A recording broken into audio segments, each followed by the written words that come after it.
할렐루야.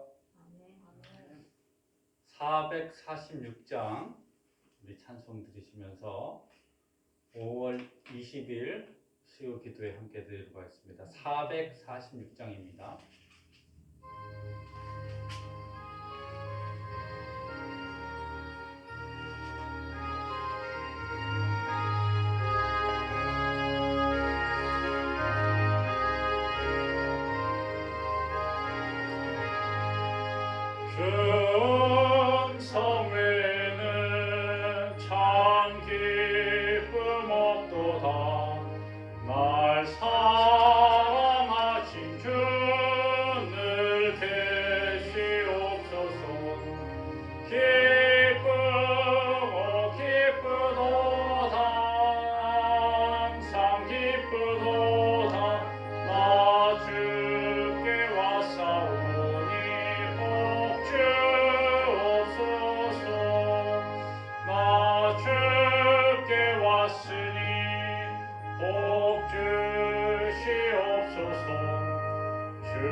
말씀 보겠습니다. 오늘 우리에게 주신 말씀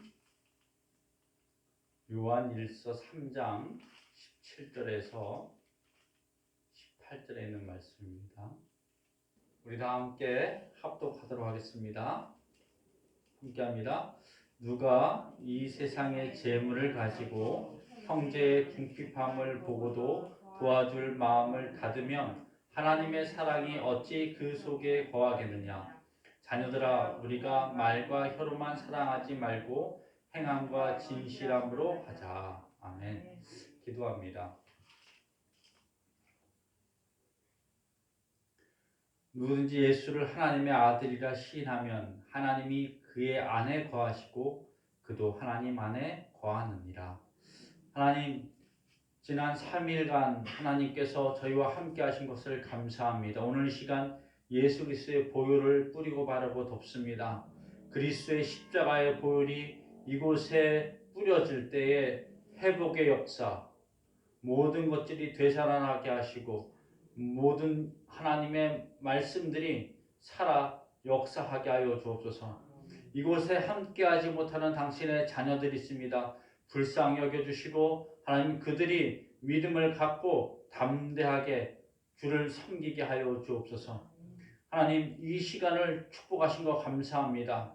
하나님의 말씀을 함께 나눌 때 성령께서 함께하여 주시고 성령께서 우리를 주장하여 주옵소서.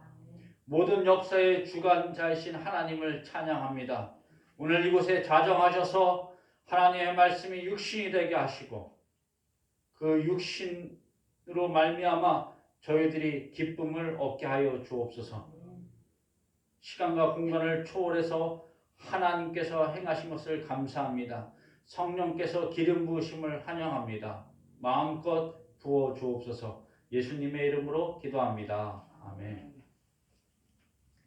네, 오늘은 슬기로운 말씀 생활 신약 성서편, 신약 성경 이제 제 9편. 제가 보니까 이제 10편까지 하면 끝나더라고요. 네. 제목을 달아봤습니다. 행함과 진실함으로 하자. 여러분, 그 행함과 진실함으로 하자. 이것이 사회에서도 통용되는 거지만 오늘 요한 3서의 요한일서 3장에 나와 있는 말씀이에요. 자녀들아, 우리가 말과 혀로만 사랑하지 말고 행함과 진실함으로 하자. 오늘은 그 슬기로운 말씀 생활 9편인데요. 9번째 시간인데 그럼 무엇을 하냐? 히브리서와 일반 서신을 좀 나누도록 하겠습니다. 지금 이제 저희가 마태복음부터 시작해갖고 지금 쭉 와서 어디까지, 오늘 어디까지 하냐? 요한계시록 전까지 하는 거예요. 이제 9번째 시간입니다. 성경에 보면 이제 서신서들이 나와요. 서신서들. 그 서신이 뭐냐면 편지입니다. 그 신약 성경 27권 중에 서신이 몇 개 들어있냐? 21권이 들어있습니다. 많죠. 편지글이 많죠. 그래서 서신서의 정보 중에 불분명한 책이 있는데 그게 뭐냐? 히브리서입니다. 누가 썼는지, 누구에게 썼는지, 언제 썼는지, 왜 썼는지 잘 모릅니다. 분명하지 않습니다. 근데 이 히브리서는 내용적으로 보면 이 히브리서는 서신이라기보다는 설교에 가깝다는 것입니다. 그래서 히브리서 13장 23절, 22절에 이렇게 나옵니다. 형제들아, 내가 너희를 권하노니 권면의 말을 용납하라. 여기서 쓰인 권면이라는 그런 말이 당시 전통으로 봤을 때 설교라는 것입니다. 이것은 이제 그 비시디아 안디옥의 바울 일행이 가서 이제 그곳에 들렸을 때 회당에 들어갑니다. 그때 회상장이 뭐라고 얘기하면 백성을 위한 권면의 말을 부탁했는데 이 권면이라는 권면의 말이 설교라는 겁니다. 그래서 히브리서는 설교라고 여겨질 수 있습니다. 그렇다면 이 히브리서를 듣는 대상들이 누굴까라고 우리가 궁금해할 수 있습니다. 아마도 예루살렘 그 근교에 있는 히브리계 기독교인, 다시 말해서 유대인 기독교인들이지 않을까 이런 생각입니다. 왜 이런 생각을 하냐면 히브리서에 쓰여 있는 그 단어들이나 개념들이 있는데 이방인들이 쉽게 이해할 수 없는, 다가갈 수 없는 그런 단어들을 쓰고 있습니다. 그 이방인들이 생소한 개념들이 뭐냐 할 때 제사라는 개념이 있고 지성소라는 개념이 있고 언약궤가 있고 피 흘림이 있고 대제사장이 있고 속죄일 같은 이런 히브리 문화에서 많이 알려진 그런 일들을 이야기들을 쓰고 있기 때문입니다.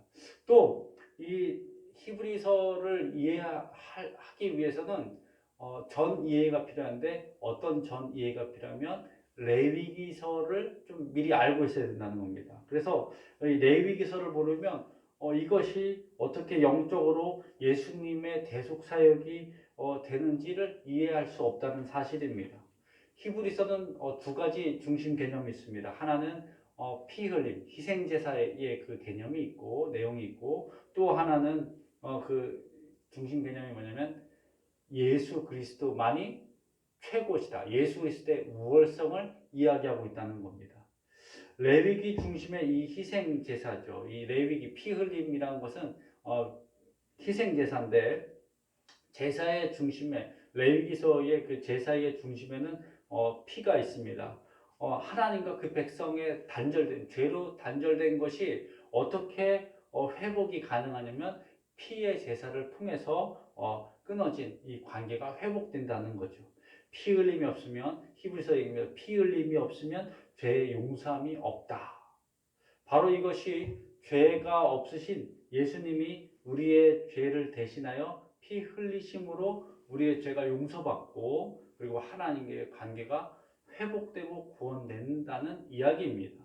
그래서 우리가 예수 그리스도를 피를 의지하면서 어떻게 나아갈 때 하나님 앞에 나아갈 수 있는 거죠. 물론 그리스도를 믿는 그 믿음으로 구원받는 겁니다. 그래서 히브리서는 옛 언약과 새 언약인데 그 새 언약이 바로 뭐냐? 예수 그리스도라는 겁니다. 두 번째로 예수님의 그 우월성. 그래서 히브리서에는 뭐뭐보다 위대한 분이라고 이야기하는데 예수님을 천사보다 위대한 분, 모세보다 위대한 분, 제사장보다 위대한 분, 옛 언약보다 위대한 새 언약을 주시는 분, 그분이 바로 뭐냐? 예수님입니다. 완전한 하나님인과 동시에 완전한 인간이 되신 구세주라는 겁니다. 여러분, 왜 예수님이 최고라고 하는 것이 필요했을까요? 당시 이 히브리서를 읽는 그 사람들 중에는 어떻게 예수님이 예수님이 최고, 예수님만이 유일한 구세주라는 이 사실을 자꾸 이제 흔들리는 거죠. 또 왜 새 언약을 강조했냐? 옛 언약에 자꾸 어떻게 마음을 돌리는 사람들이 있었다는 겁니다. 그래서 이거를 이제 쉽게 이렇게 합니다. 유대교와 기독교 사이에서 주저하지 말고 뭘 선택해라? 기독교를 선택하라는 겁니다. 이것이 바로 히브리서의 내용입니다. 마치 오늘날 세상과 어떻게 교회 사이에서 방황하는 사람들에게 이야기합니다. 교회 안에 구원이 있다. 이렇게 이야기하는 것 같습니다. 이제 일반 서신으로 넘어가겠습니다. 일반 서신은 야고보서, 베드로 전후서, 요한 1, 2, 3서, 유다서까지 이걸 일반 서신입니다. 그러면 이걸 야고보서가 왜 먼저 왔냐 할 때 사실 이 초대 유대교에서 초대 기독교 예루살렘 기독교의 대표성을 누가 띠냐? 야고보, 예수님의 동생인 야고보가 띠고 있다는 겁니다. 그래서 갈라디아서 2장 9절에 이렇게 기록하고 있습니다. 또 기둥같이 여기는 야고보, 게바, 요한도 내게 주신 은혜를 알므로 나와 바나바에게 친교의 악수를 하였으니 우리는 이방인에게로 그들은 할례자에게로 가게 하려 함이라. 여러분 이게 무슨 말이냐면 바울과 바나바를 이방인의 전도를 맡기고 야고보, 베드로, 요한은 어떻게 유대인 전도를 맡는 일종의 그 역할을 분담하는 광경이 나옵니다. 이 예루살렘 지도자 셋을 언급하는데 제일 먼저 누구를 두고 있어요? 야고보를 먼저 두고 있습니다. 그 다음에 베드로, 요한을 두고 있다는 거죠. 그래서 우리는 이것을 통해서 뭘 할 수 있냐? 초대교회에 가장 권위 있던 지도자 이 셋 중에 그 대표성을 누가 띠고 있다? 야고보가 띠고 있다고 이야기합니다. 그래서 이 야고보가 예루살렘 교회의 대표라는 것을 이제 알 수 있는 거죠. 또 이제 우리가 일반 서신들이 그럼 왜 나왔냐 할 때 기독교 역사가 이제 어떻게 초기 기독교 역사 예수님의 그 사역 그다음에 어떻습니까? 이제 바울의 사역들이 시작되면서 이제 시간이 점차적으로 이제 늘어나는 거예요. 우리가 다 그 초기 기독교인들이 예수님의 그 재림을 기다리고 있는데 이게 1년, 2년, 몇 년 지나도 이게 되지 않는 거죠. 그래서 이 예수님의 재림이 을 의심하는 그런 사람들이 생겼고 또 그러다 보니까 어떻습니까? 그냥 신앙을 떠나는 사람들이 생기는 거예요. 그러다 보니까 이 예수님의 재림을 어떻게 기다리면서 무엇이 필요했냐? 교회의 어떤 그 활동하는 것들이 필요하고 교회의 제도들이 필요했습니다. 그래서 교회의 직분에 대한 이야기들이 나오는 거죠. 일반 서신들, 야고보서, 베드로전후서, 요한일서 3서, 유다서를 가만히 보면 신앙인들의 그 성숙한 삶에 대해서 이야기하고 있습니다. 그리고 그 성숙한 삶은 신앙인들의 행위에 대해서 이야기합니다.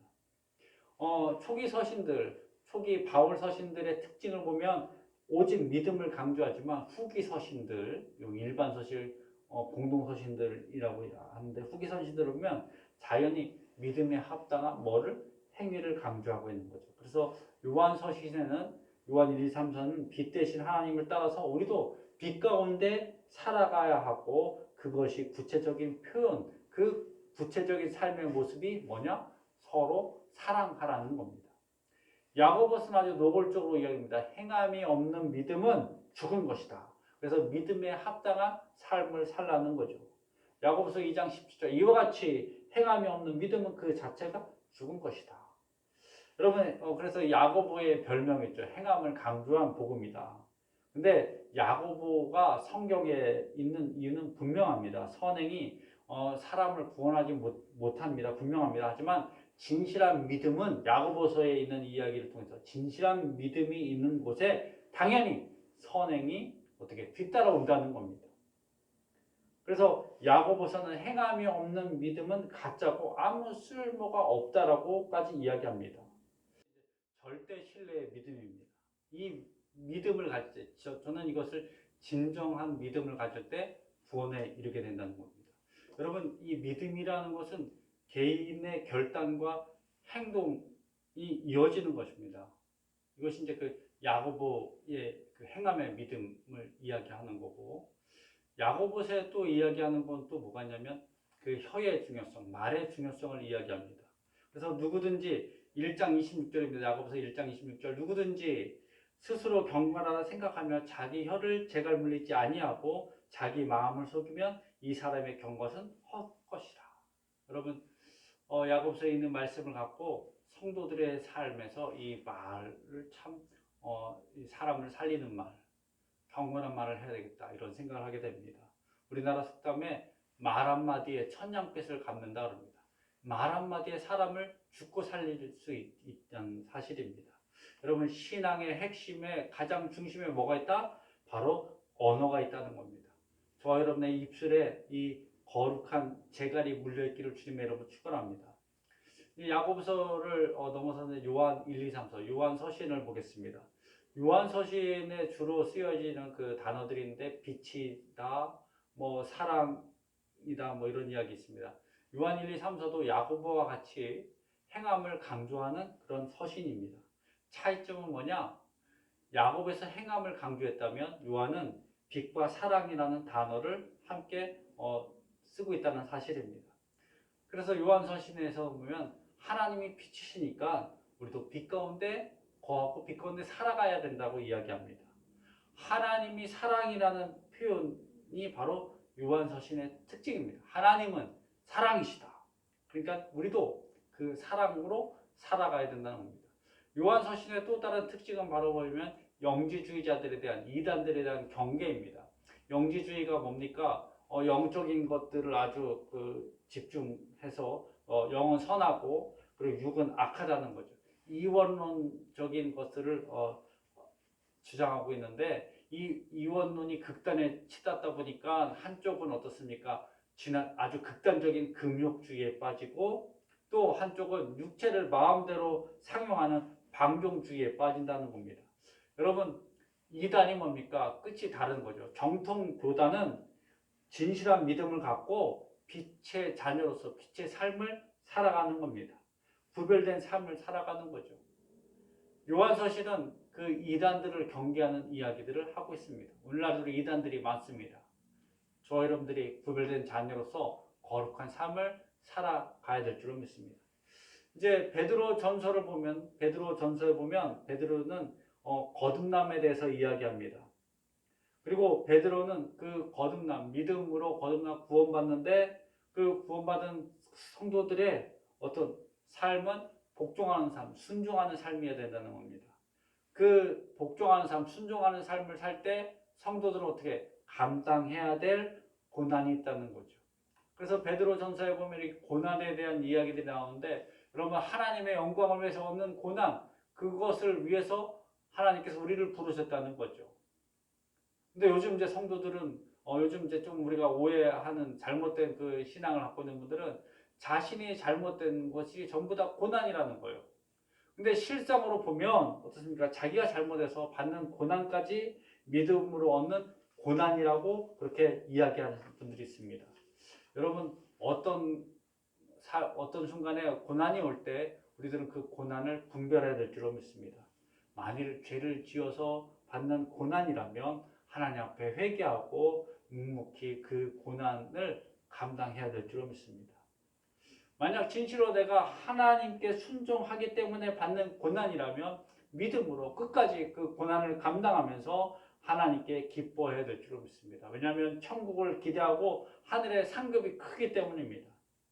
여러분, 나 자신의 연약함, 잘못이나 약점, 오류로 인해서 때문에 오는 그 고난들이 우리가 닥칠 때 우리가 하나님께 회개하고 믿음의 사람으로서 당당하게 그 고난들에 대해서 책임을 져야 될 줄로 믿습니다.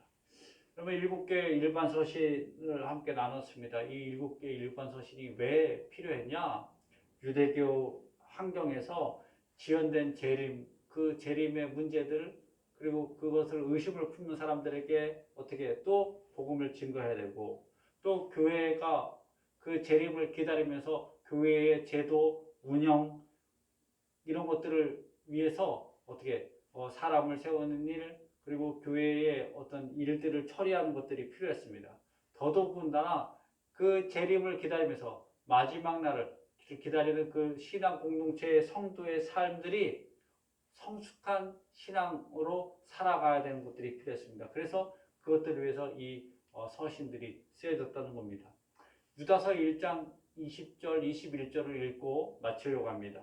사랑하는 자들아, 너희는 너희의 지극히 거룩한 믿음 위에 자신을 세우며 성령으로 기도하며 하나님의 사랑 안에서 자신을 지키며 영생에 이르도록 우리 예수 그리스도의 긍휼을 기다리라. 여러분, 저와 여러분들이 믿음의 선한 싸움을 끝까지 달려가서 최후의 그 면류관을 얻기를 주님의 이름으로 축원합니다. 믿음은 뭐냐? 끝까지 다름질 치는 경주와 같다는 겁니다. 행함과 진실함으로 살아가시는 저와 여러분이 되시길 주님의 이름으로 축원합니다. 주기도문으로서 수요 기도에 마치도록 하겠습니다. 하늘에 계신 우리 아버지여, 이름이 거룩히 여김을 받으시오며 나라가 임하시오며 뜻이 하늘에서 이루어진 것 같이 땅에서 이루어지이다. 오늘 우리에게 일용할 양식을 주시옵고 우리가 우리에게 죄진 자를 사하여 준 것 같이 우리 죄를 사하여 주시옵고 우리를 시험에 들게 하지 마시옵고 다만 악에서 구하시옵소서. 나라와 권세 영광이 아버지께 영원히 있사옵나이다. 아멘.